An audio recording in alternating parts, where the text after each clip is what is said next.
All right, and we're back for another episode of the Lakers Fast Break podcast. It's Gerald Glassford coming right back at you here from Pop Culture Cosmos. The Lakers Fast Break, Inside Sports Fantasy Football, and Game Source. We truly appreciate everyone out there listening to all of our great shows. And if you can, please give us that 5-star review on Apple Podcasts. Plus, if you can like, share, subscribe, follow, or do whatever you can to support us right here at the Lakers Fast Break. It is immensely appreciated. Plus, if you really want a really good deal for your daily fantasy sports betting and the player props that come with it, please go ahead and check out ThriveFantasy.com or download the Thrive Fantasy app today onto your mobile phone. If you're in a state that's eligible, you can, with your first deposit, get up to $50 matching by Thrive Fantasy. They'll match, again, like I said, up to $50 if your first deposit is over $20. And you can do that by using the code LFB. That's LFB on checkout. So please be part of the fun and the action today for NFL, NBA, Major League Baseball when it comes back. I heard there's a major trade going down. San Diego Padres right there for you. Plus also PGA and esports. So go ahead and check it out today, ThriveFantasy.com or Thrive Fantasy app on your mobile phone. And remember the code LFB.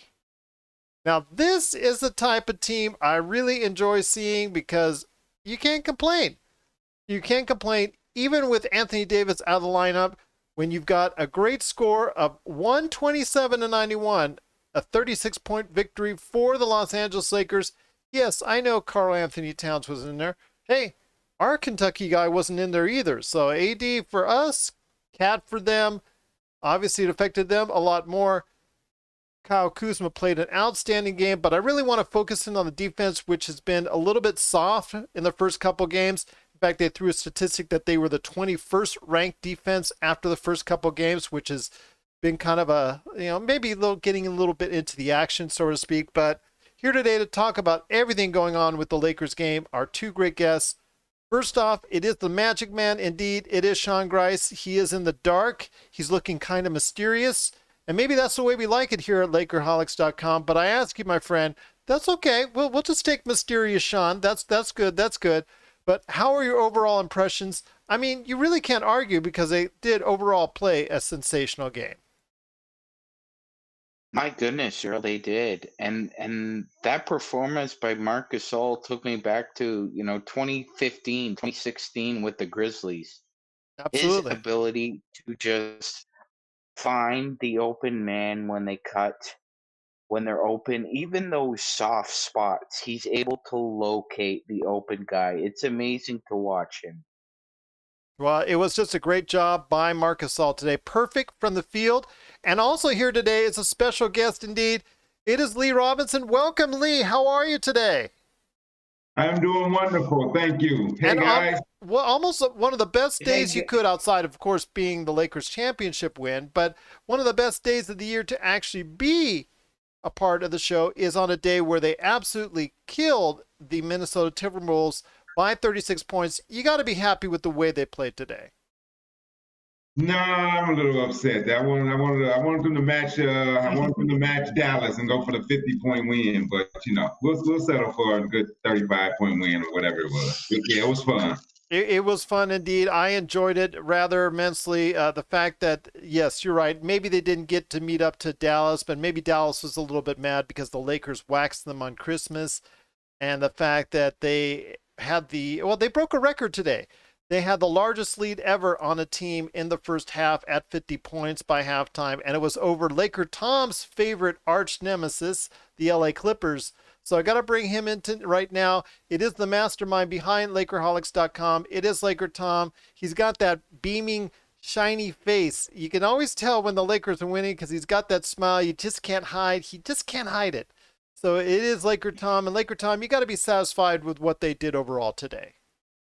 Well, it was one of those days, Gerald, that you remember for at least until tomorrow night's game. Yeah, exactly. It started off, it started off, I'm sitting here and I look at a tweet that says the Clippers are down, 77-27 at halftime. Yeah. I mean, I was incredulous. I actually had to, I checked ESPN and NBA.com just to make sure that those numbers were real. And then the day proceeded along with, with the Nets losing. I watched the end of that game. The Bucks losing to the Knicks. I mean, my God. And then you've got the 76ers losing. It's just, it's then the Celtics losing, which, I mean, for the Lakers, for a good Lakers fan, having the Celtics lose and the Clippers lose in the same day as the Lakers wax the Timberwolves, that you can't beat that day. It was a great day. Like you said, I think the defense came alive, held them to 91 points, 30% from the field, 24% from the free throw line. Without AD in the lineup, we blocked 14 shots. I mean, it's just really pretty amazing. So the team came back, and the fast breaks, the passing from Gasol. We finally saw what Marc Gasol can do in the right situation. I loved right from the very beginning, the first play of the game. I saw them post him in the corner for a corner three. He didn't actually get the shot, but it was nice to see that they were making adjustments. The team played well, and Kyle Kuzma. Good move to make that boy a contract, because he really showed he can play. He had a sensational game, 20 points in the first half.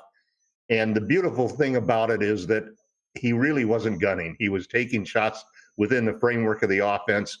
And all the way through the end of the game, he was looking for his teammates for open opportunities to pass the ball. So you got to give the Lakers 5 stars for today's game. The schedule is, I've always loved back-to-backs, even though the players hate them, because, it's nothing as good as having a Laker win and coming back the next night and getting to watch it again. And we're going to see a lot of back-to-backs. And I love this. I'm really liking the idea of these 2-game schedules where you actually go in and play a game 2 times in a row. And we've got a pair of those coming up with the Spurs and the Grizzlies. So going to be a great end of the year. We've got 13 games that look very winnable for the Lakers. Let's hope that they can keep their focus on. We've already got our rings, so we don't have to worry about that one. And now we can really focus on just trying to get some rhythm going, get the defense playing the way it's been doing, and continue to play offense the way we're doing. Incredible performance, like I said today. Just getting into what we saw out of the preseason. I do like the fact that I wish they would have given THT more time. I think you should have burned him like 30 minutes today. I think that's the only thing I would have come out of it. That's the only thing I saw that I really thought should have taken place, because you're already leading by 30. I think you should have just played him the entire second half, and there you go. Lee, what are your thoughts on maybe giving THT more time early rather than just going ahead and having him sit? Now, I understand he played over 20 minutes today, but this to me, it seems like the best opportunity you can to go ahead and see what he's going to be able to do for you long term. Yeah, I agree, Gerald. It would have been good to see him get a little more minutes early. But actually, I mean, it was garbage time from halfway through the first quarter. So yeah, it would have been a good chance to see him get some run. He's aggressive, though. I like his attitude. When he gets out there, he's trying to make things happen. He's not waiting around trying to get into the flow. He's like, look, I'm in here. I want to show you all I belong. Let me, he didn't have his best game, but he still was always in attack mode. So, yeah, I mean, that's a tough, that's a kind of fine line, because who's had it going? You want to get him going, and, you want to get everybody their regular minutes, too. So I guess I can understand Vogel just trying to set the team into a set rotation right now, and then not veering off of that path that much. And I know this is something that Laker Tom has been concerned about with running the 11 players out there that they've been trying to do on their regular rotation. I know the odd man out right now, or the one that's getting the least amount of minutes, probably needs the most minutes right now, and that is THT, to really see where he can go. But I agree, with Kuzma's hot like that, it's hard to keep him out of the lineup, because, with Kuzma, I think it's a lot of up here as well, as far as his confidence and his belief in himself. He seems to get very down on himself, and you can see it on the court when he's really not being able to go ahead and get that shot going. But for today, worked just great, and I think he's gotten off to a pretty good start, much better than obviously what we saw from him early on last year.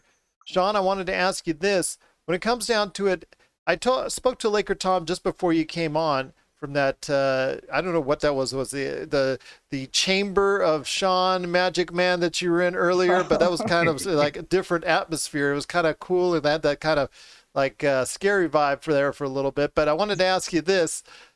The thing with Marc Gasol, I had just said in my comments on Lakerholics.com, 5 to 10 points, just enough to make sure that defenses have to respect him. That's all I'm asking. Now, obviously, he's not going to be perfect from the field every time, but this is more like the performance we want to see out of Marc Gasol. Oh, absolutely. He was ready to shoot. I mean, the ones that he didn't hit, it looked like he was in rhythm at least. He wasn't rushing himself like he had been, I thought, the past 2 games and in the preseason. And usually with Mark, it starts with his passing. I kind of like the synergy that the team has defensively. Usually with KCP, he loves to run out and get a couple of quick layups, and then he's confident from 3, and you see him bombing away. And usually with Mark, it's the same way when he gets rolling with those, pocket passes, those high mid post passes, the elbow passes. It seems to get him going defensively as well.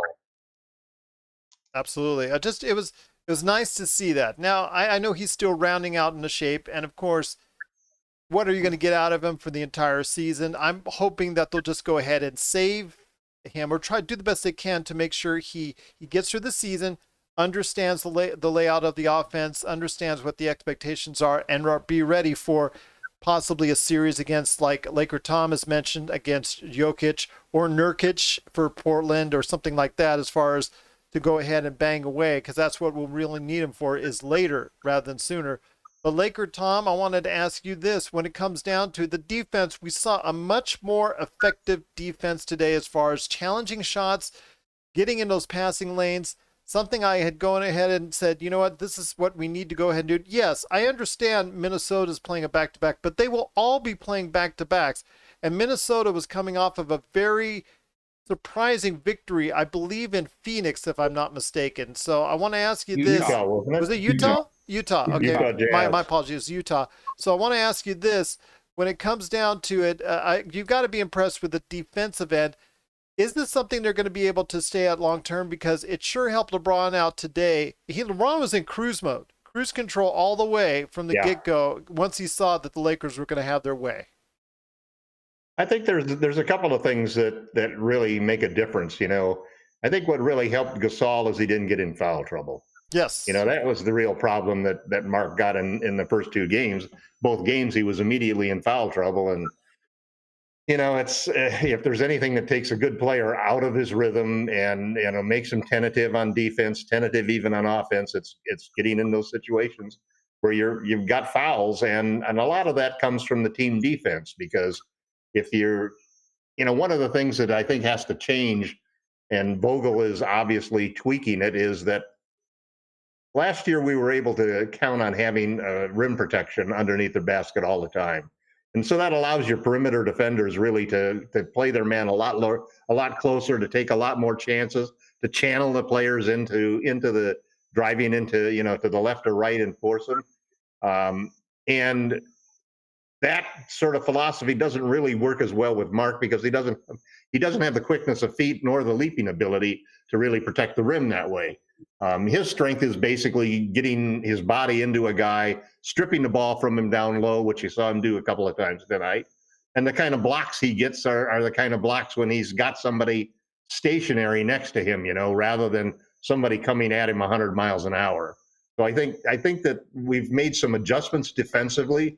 I love the motion that we had, because every time you saw a pass go to an open man, there was somebody running out there to challenge the shot.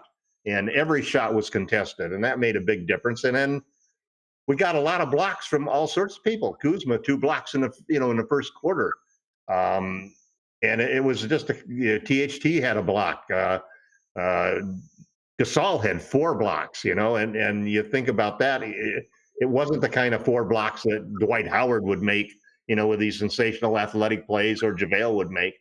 But it was just more the savvy, getting a hand on the ball in a close, tight quarter fight. Um, we're going to see a lot of games like this. It's going to be the version of the Lakers load management because we're going to have a lot of routes, I think, and a lot of times when we're going to see fourth quarters where, I'm wondering whether Gerald's already posted the link to the podcast at the end of three quarters because he wants to move on. And, I was sort of anxious that last few minutes myself. I was able to, take off 2 or 3 minutes, go downstairs, give the wife a kiss goodnight, and, and just make sure that the cats were in good shape. And we're going to see a lot of games like this, especially, I hope, during the next 13 games. Well, that's one thing. I think focus is going to have to be key. The defense comes from us on team defense and on people being able to really pick up their rotations correctly, make the rotations with anticipation rather than being late.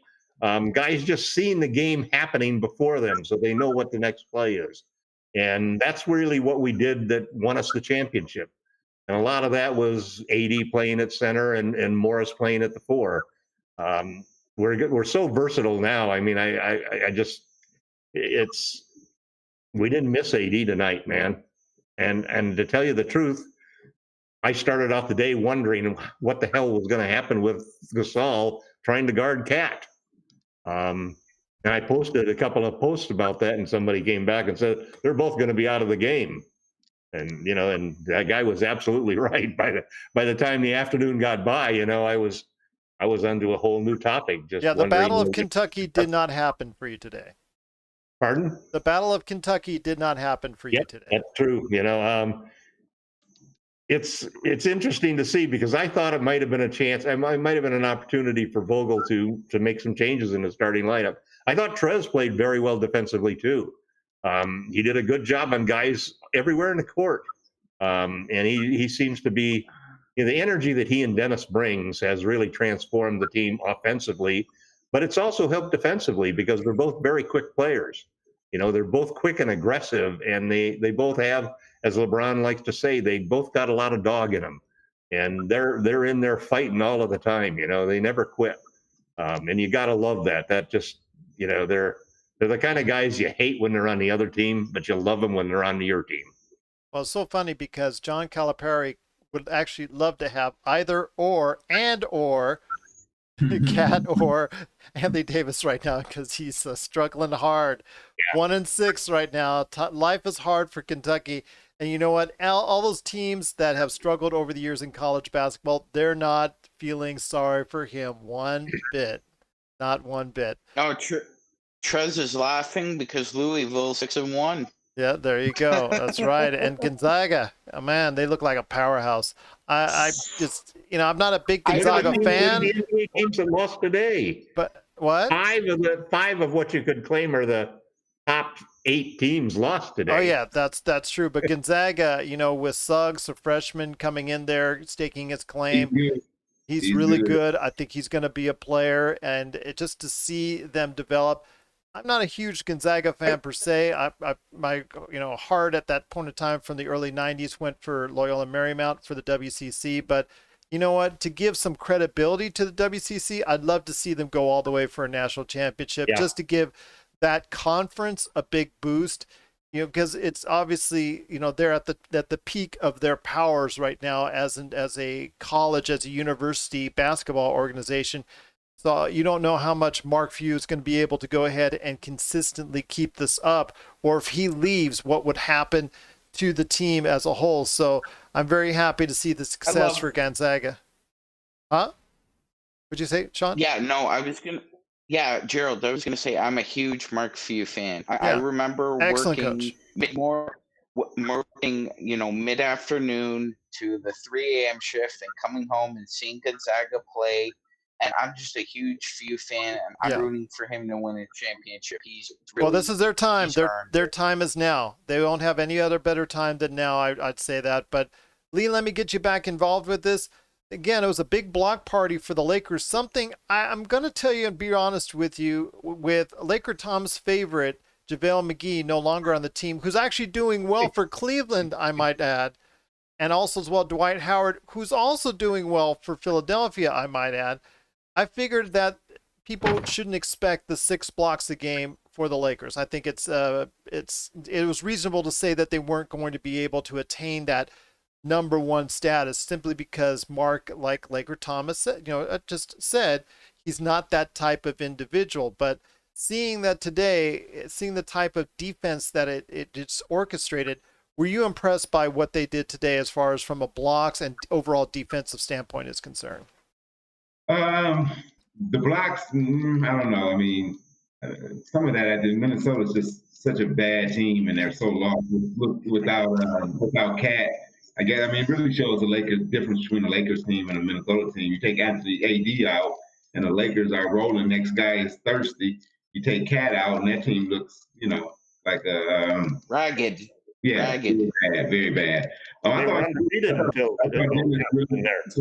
set the tempo. His defense, I thought, on D'Lo really set the tempo for the game because he got into him, he pressed him, he got into his body, he frustrated him, all the way through the game. And three offensive fouls he drew on him. Yeah, so I really thought that set the tempo. I mean, he didn't have a great offensive game, Schroeder, but his defense, I really thought, I was impressed. I mean, I knew he was a scorer coming in, and I knew he was a guy who can get his, and he was a guy who we can depend on to create. I didn't know he really brought the fight defensively as much as he has. And I don't know if he's just doing that because he's on the Lakers now, but I just don't remember him being that assertive on the defensive end on past teams. So I thought that was the most impressive thing defensively for me today.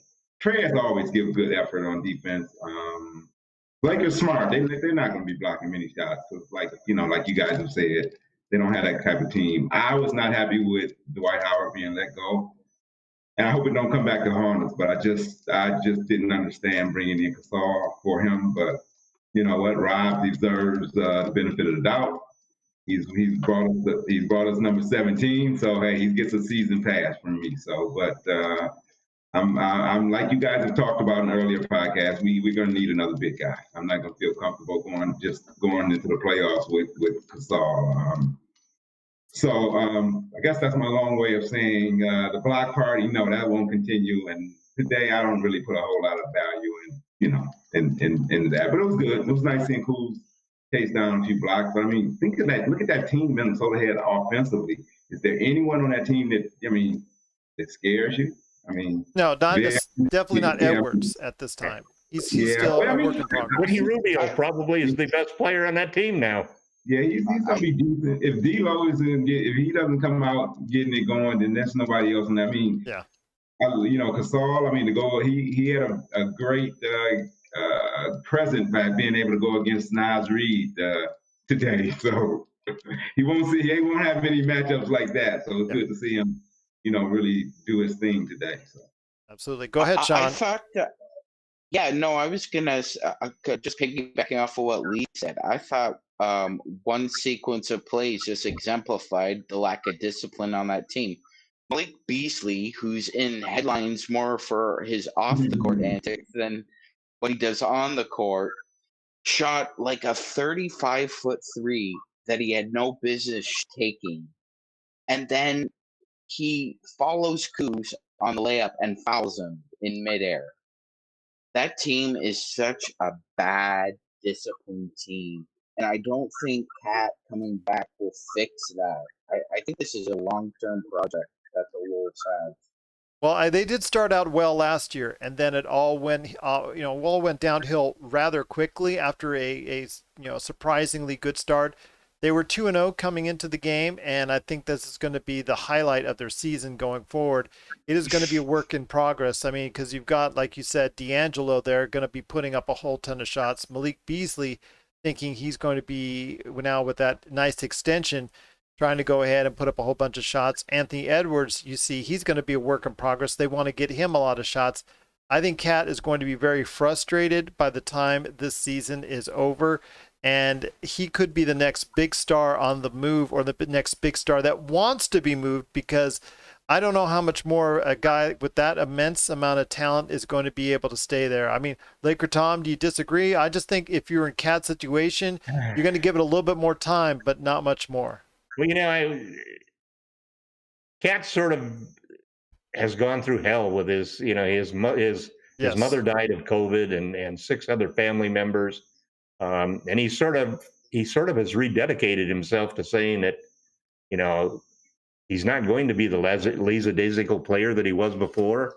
And so you hope that going through tragedies like that and so forth can sometimes really help mature a young guy. And he was an integral part of those 2 wins that they had. I don't know who they got the first win off, but beating Utah was, or beating Utah was a good win for them. And I think that, he's got a long contract, so and I don't think that they're going to be looking to trade him. Well, they don't want to trade him, but he may force a trade. Well, here's the thing. I think Gerald's right. I think by the end of the year, Cat's going to be upset, and I think he'll probably ask them quietly to try and look for a new location. Right. And I think if they rebuke him, he'll pull a James Harden. Oh, you know what? My back is just God, I just hope that more players don't pull a James Harden. At least they can do it like Kobe did it, and come out there and demand a trade, but then come out and play hard. Although you have to admit, Harden, I mean, well, it helps the clubs when they do. Boy, and he comes out there and drops 44, 17 assists. Yeah. I mean, Fat Beard gets 44.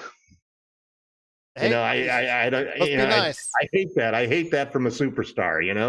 And I feel for Rockets fans that. But I think he set a precedent, Tom. Unfortunately, Harden has now. Well, he's made that team. He's made that team over like 3 or 4 times, and then now he wants out with the team that he made. And one after another superstar, he sort of got. They blamed the other superstar every time somebody didn't fit with him for 3 times in a row, and pretty soon you figure out that, man, it's not these other guys' problem, it's your problem, But I call him the game. But I call him the legendary Ric Flair of the NBA because he can party all night and roll out and get you 40 the next day. So it just seems like he's amazing. Yeah, he might be out of shape on the same team, and he might be out of shape. He might isolate, but dang, he can get you 40 a game, still rolling out of bed. That's literally. As long as it's not the playoffs. Yeah, as long as it's not the playoffs. We won't talk about the playoffs. Absolutely right, Lee. Yes, but I want to get to Lee right now on the schedule coming up ahead, because Laker Tom mentioned that on the surface, it doesn't look too tough, and nor should it be. But I think the Lakers' focus plus the schedule itself being that they're playing essentially, 5 games within an 8 day period of time is going to be something that focus has to be, because fatigue will set in. They're going to travel to these places, even though in the case of San Antonio, they'll be playing up back-to-back, and in Memphis, they'll be in Memphis back-to-back. It's just a matter of fatigue and focus, I think, the 2 F's right there that might get in the fray from what they should be doing, because they should run the table. You look at the schedule, and they should run the table. But in your mind, do you see them doing that, or do you see, like I said, focus and fatigue possibly getting in the way? I definitely think it's going to be a challenge. Me and Laker Tom probably old enough to remember when they used to do that a lot in the 70s, where you played the same team on back-to-back nights. Probably the early 80s, and then they kind of did away with that. It is tough to be. You're showing our age there, Lee. Well, I remember 3 games and 4 nights too. So there you go. Yeah. They actually used to play 3 in a row too. Yeah, 3, way back. But it's tough to beat a team but twice in a row. I mean, look, Phoenix and the Kings just split. I think the Celtics got the Pacers. Of course, they'll probably beat the Pacers tomorrow. It's tough to beat a team twice in a row. San Antonio's playing good. I mean, I watched them a little bit. I believe they lost today, but they pulled out a tough comeback. Come from behind win the other day. So they got against the Raps. Yeah, the Raptors should have won that game too. I mean, look at the Brooklyn Nets, who came out with 2 20-plus point victories. And I said to Laker Tom, I said, as of now, they were looking like they were the best team in playing right there in the NBA. Not the best team overall, but playing like they were the best team in the NBA. Gerald Glassford curse on them. Well, yeah, Gerald Glassford curse indeed, because they went to Charlotte and stunk it up. Because when the stuff that I saw from them, lack of focus, lack of attention. And this is something that all these top teams, whether it's Milwaukee, the Lakers, the Clippers, as you saw today with getting roasted by the Mavericks, it's just you have to keep focused on what you're doing. But I have a feeling you're going to see all these teams do that from time to time just because of the way the schedule is going to be. Do you concur? We know Portland's coming with their game tomorrow. They love playing against the Lakers. And so in the regular season especially, so they're going to come out guns a-blazing tomorrow. So that's going to be a tough game. So, I mean, we'll have our bumps and bruises. LeBron's not really, he's playing his way into game shape. So it's going to be a minute. So I wouldn't be surprised to take a couple of L's. I wouldn't be shocked or sound any alarms if we lose a couple along the way out of those next 4 or 5 games. And the way the league is setting itself up by allowing the players a little bit more courtesy and allowing them to sit out, I don't see Golden State's percentage as far as their overall season winning percentage, that going by the wayside on a season like this. Again, it's all about preparations for the upcoming playoffs. I think the Lakers are already started in many ways working towards that, but they did look good today. But I want to go ahead and appreciate, again, both Lee Robinson, Sean Grice, a.k.a. Magic Man, and, of course, Laker Tom here for today's show. But, before we head on out, guys, I got to hear what you're working on. Laker Tom, I know you don't have that many articles in the chamber, but I saw you squeak one out. You squeaked one out there when it concerns Lakerholics.com. But I want to go ahead and start with Sean Grice, a.k.a. Magic Man, first. What are you working on for Lakerholics.com? Thanks a lot, Gerald. You know what? I've been doing some deep diving into the buyout market for 2021 for big men. I'm doing my deep diving motion now. And it's looking really shallow. So that's because everybody that was worth something signed an extension. Because they've all been advised to sign the extension because of what's going on with COVID. Right. So I think the Lakers have to make a choice. I think they're going to have to look for another forward or guard in the buyout market and use Alex Caruso as a trading chip. I think that's the only way you can maneuver your way to get a decent. He's the GOAT. You can't trade him. Don't get me started with that.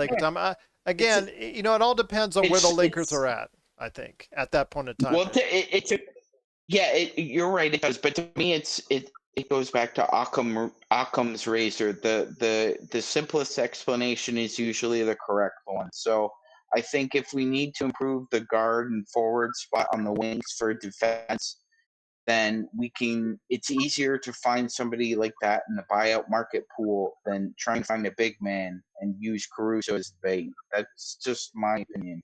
Still think the priority should be finding some height, just because Marc Gasol is 35 plus years old, and you don't want to go ahead and burn him out. But also here as well, Laker Tom, I know what you're working on for Lakerholics.com, but what are your thoughts for the Lakers week going forward as well, my friend?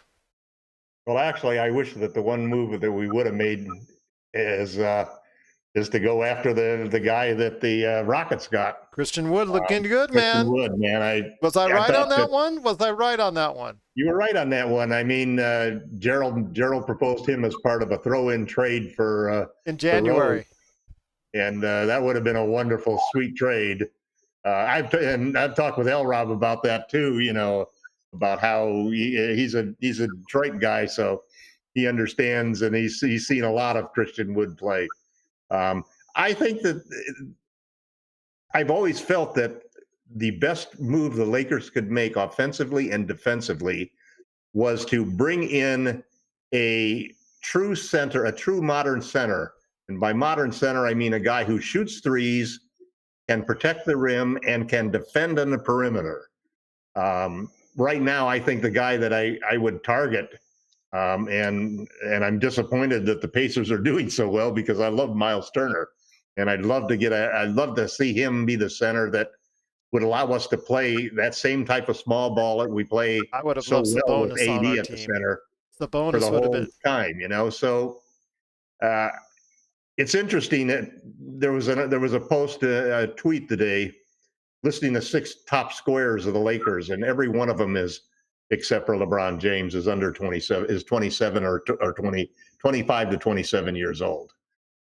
So we're really making quick moves toward the Anthony Davis era and making sure that we have players around them. And at the same time, I think that down the road, when you have to replace LeBron at some point in time, and the honest truth of the matter is what you really need to replace him with is a guard, because his function on the floor is basically as our point guard. He's our main facilitator. And if you look back at every major championship team in the NBA, they've always had a championship guard, whether it's a point guard or a shooting guard. It's a guy who's got the ball in his hands all the time. And it's hard for forwards.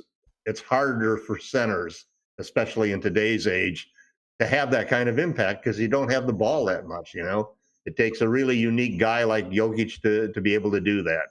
So I've been focusing on ways that the Lakers can get Anthony Davis to play center more. And that's the article that I put out in Lakerholics.com, that we need guys like Morris and Harrell who have enough savvy and enough bulk and size that they can guard most big men, so that you can play Davis at the center offensively as a stretch five. And I don't think you want to play him down low. I made the comparison that he's more Kareem than he is Shaq. He's better up when he's standing out in space, facing the man and driving to the basket or taking those jump shots. And I think that's the future for keeping him healthy on the offensive end. And on the defensive end, you've got to have some size and bulk, but that size and bulk also has to be able to be an offensive threat. And that's the reason why I think we let Dwight walk, and the reason we traded JaVale. We really wanted somebody who has some offensive gravity.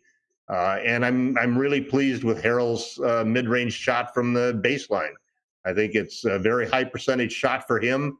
And you add that to his ability to attack and be on the rebounds and the Energizer Bunny attitude that he has all the time, that he's giving you 100% at both ends of the court. We're going to win, and we're going to win with AD, man. AD is going to be the next great NBA player. Go It's not ahead. going to be Luka. It's not going to be anybody else. It's going to be AD. Go ahead, Sean. Yeah, I was going to say, Gerald, we're going to see a lot of Trez dribbling through his legs tomorrow when he's got Cantor on an island and he blows by him about 5 or 6 times. Well, I'm just going to say this. You want AD to play more at 5? You want him to play more center during the course of the season? My kind of center, though, modern center. Okay. I don't want him banging down low on offense or defense. Okay, because I was going to Same say... reason I don't want him guarding... the same reason I don't want him guarding a real bruiser underneath is the same reason I don't want him trying to score on a guy underneath like that. He needs to have space to operate. And one of the things that you have to realize, that even though Gasol didn't do anything in the first 2 games and didn't have any open 3-point shots, the reason he didn't is because he had Serge Ibaka out there away from the basket on every single play when they were in the game. And that opens up a lot of the game. So we've made some major changes that I never really expected with Frank Vogel as our head coach, that we would have made strategically on how we approach the game of basketball. We took an old school coach who's really thinking like a and I know he was involved in these decisions because that's the way that Rod Pelinka runs the thing. He was going to talk just like Kareem, just like LeBron and AD are involved in those decisions. This was a consensus decision when they decided to go and take Harrell and bring in Gasol and let Dwight walk and let JaVale go. Well, Yeah. I was going to say this, Leah, and I'm going to give it to you in a sec here. And I appreciate, again, you coming and joining us for today's show, and hope you'll come back on for many more. Hope Laker Tom didn't scare you away. But I wanted to go ahead on this and say, you know what? You know how you get AD to play more 5 during the season? You hypnotize them and tell them every game is a playoff game. Playoff game. That's the only way you're going to get AD to play a lot more 5 during the season. So I just wanted to make sure that was clarified. because he does not want, and he should, nor should he. Like you said, Tom, if he's underneath and banging. He's actually been pretty forward recently, saying that he'll play 5. He doesn't have any problem with it. He doesn't have to. He shouldn't have to during the season. Plus, he's not the most. He's a little bit fragile. That's why he signed the contract. But go ahead, Sean, because I want to turn over to Lee. Go ahead. Yeah, I was just going to finish off, Gerald. I think you're right. I think we would need like Ka from the Jungle Book to come and hypnotize him to play the 5.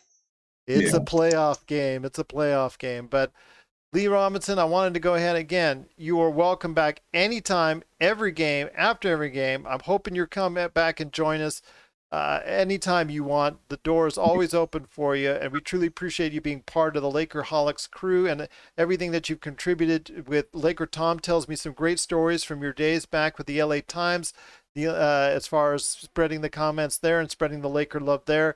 Up until today, when you're dealing with Lakerholics.com and you see Jamie and I roasting Laker Tom and Laker Tom roasting us and going back and forth, I'm not sure that's the best thing in the world, but I want to apologize up front on that. Looking forward to some spice today, but we got none in a 40-point win. It was nothing, Well, I'm not being paid $1 million, so I don't really want to go ahead and argue with Tom unless I'm being paid. I want ESPN. I want Stephen A. Smith money. You pay me Stephen A. Smith money, I will argue Laker Tom all day long, but I don't want to argue with him right now. So you do a pretty good job, even without Stephen. Yeah. You go at Tom pretty good. He's merciless on me, isn't he? Right? Isn't he, Aaron? And then he he lumps all of us into a crew, and then he goes and lumps all of us into the same statement. Oh, you poor baby! And I had to go on Lakerholics.com and correct him again, and I'll leave it at that. But I wanted to go ahead and give you the floor because you've been so gracious to join us today, and I truly appreciate your analysis and insight. It's going to be a tough road ahead as far as just keeping focus. I mean, these games should all be easily won, but as you stated earlier, I mean, it's just a matter of going ahead and doing the best you can. But what do the Lakers need to do, not only for the rest of this year, but going forward into 2021 to keep that momentum? I'm not expecting the same type of, what was it that we talked about Laker Tom before a long time ago on the podcast, about 25-3. They had this gaudy number to start off with, but even if it's just like 20-5, 30-6, 30-7, just some type of record that will tell you, you know what, the Lakers aren't doing so bad. What do the Lakers need to go ahead and keep just that momentum going forward that they take, what they took away from today? Because obviously you got to go ahead and keep going with this type of performance if you can. Yeah. Gerald, first I want to thank you for having me. I've always enjoyed listening to you guys' podcasts. I really actually think I started listening after Kobe passed, and I kind of needed to feel a sense of community. I hadn't really been connected for a little while, and that death just hit so hard. I was, I just thought about my Laker family, and then, I found the podcast, and I listened then. I've been listening ever since. So you guys do a very good job. Of course, Sean is my man from way back, so it's always good to hear him talk and get his opinion on things. So I got a few of your guys from the Raptors on my fantasy team, Sean, so I'm going to have to get some info. I've added some guys recently, so hopefully they can come through, but that'll be a separate note. But what do they need to do? I think what you said earlier, Gerald, is you got to lean on some of the young guys who's hungry, man. Put THT in there. Schroeder's hungry. Trez is hungry. So those guys got to carry you. I mean, that's what good championship teams do when they're trying to repeat. They bring in somebody else who hasn't tasted that championship feeling before, and they energize the old guys. They'll energize LeBron. They'll energize AD, and they'll energize the other guys. So I mean, we'll be okay. I mean, we we got the depth, so I think we're still, we might drop a game or two here, but I don't think us, I can't see us. I think that mantra of not losing 2 in a row, I think they're going to live up to that again. And we're going to win the West, and we're going to be in good shape, but it's not going to be, even though we have the best team, we're not just going to steamroll the teams, because we get everybody's best shot, and everybody will be up. But I think having a little extra depth and the way Bogo is going to use it, I think what I was going to say earlier, though, is, Tom, you're right, he transformed himself. But you remember, Bogo made his bones on Roy Hibbert and that old school physical basketball. That's how he, kind of. And rim protection being the number one priority. Yeah, so he has definitely changed his way of thinking. So that's good. That's good. So now we're in good hands. We got to enjoy the show. That's all. I mean, the Lakers are going to be very entertaining. It's going to be a fun team to watch. We got Kuz balling out. Cruz only played 10 minutes today. So, Drew, while you're saying get THT some more minutes, Caruso right now is saying, hey, guys, I mean, I love this victory, but I'm sure he's happy with only playing 10 minutes tonight. Well, he's playing for a contract, so he wants to play as much as he can right now. So Caruso, I mean, he's dropping that 3 ball. He's looking good. I mean, we just use our depth, man, and give the older guys some chance to relax and kind of cruise into the season and let these young guys carry the load early. Absolutely. I couldn't agree with you more on that. Lee Robinson, it's just been so tremendous having you here. I know early on you and I are a little bit struggling out the gate on the fantasy teams, but, we'll get it back together. I'm happy for my friend TJ because he couldn't even make the draft, and that was the auto draft team for him, and he's in second place. So I'm happy for him because, he was so disappointed when, oh, man, these are the guys I got. Then all of a sudden he's in second place. So that's good for him. But you and I will get it back together. It's just the first week. It's a tough one, but sometimes it works out. But it's a long season. Yes. That's got to prove your true GM-ship when you can turn on. A lot different than football with a short season. Yes. Yeah, absolutely. But yeah, just be active, and I think you'll be able to find yourself climbing up the rankings. But guys, any last thoughts on the way out? Sean? The one thing I think is really important that is going to help the Lakers, and I think Lee hit it on the nose there, that, remember the comments about LeBron and AD both saying that Schroeder and Trez were really motivating and driving them. And we're so deep, and we have so many guys that haven't tasted the championship that are going to be a big part of it, that I think that's going to be the differentiator. See, I feel that we're going to end up with a record like 25-3 after these next 13 games. I would be surprised if we win, let's say 11, and we'll go 11-2 for those 13 games, and we end up being 15-3, something like that at that point in time. I think that's a very, very possible. And the reason I think it's possible is because we're such a deep team. It was last year, if LeBron or AD didn't both have a good game, we were in a dogfight, because we didn't know who was going to be that third guy. Was it going to be KCP? Was it going to be Kuzma? Was it going to be AC coming up and having a great game, or somebody that came out of nowhere? This year, you got to remember Trez and Dennis both averaged 18 a game last year. That means that there are a lot of games that they were scoring 20 points or more in order to average 18. So all of a sudden we have so much more firepower. We may have we've lost some rim protection. There's no doubt about that. And there are going to be some matchups where we're going to really need some defensive genius in the coaching staff and some great team play in order to make up for it. But the offensive firepower that we had, as I said last podcast, 8 out of 10 times that's going to carry the load and easily make up for what we're losing defensively. Thank you, Laker Sean. But I will go ahead with this. Lee Robinson wanted to go ahead and say something before I turn it over to Sean Grice. Go ahead. I'm good. Let's get Sean's final comment. Go ahead, Sean. Now to you, my friend. I know Laker Tom drowned you out, but go ahead, my friend. You got the floor now.